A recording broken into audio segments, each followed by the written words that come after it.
Hi, Bruce from Safiery, and we're just showing off our custom laser engraving on the Black Bridge. Going to Kevin Pash in WA at Capital Crane. Shout out to Kevin over there. And let's just have a closer look. Now, just remember, this is all alloy and Gorilla Glass, so no plastic. So I'm sorry, Mr. Redarc, there's no plastic here at all. It's solid matte black. Now, turn the fridges on and it lights up. You can see there.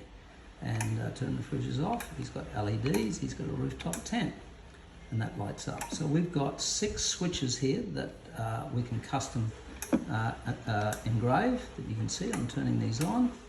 And then we've got a master.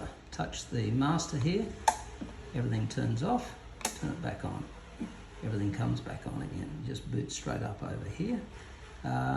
It's such a high quality product in the finish, just absolutely beautiful. How good's that?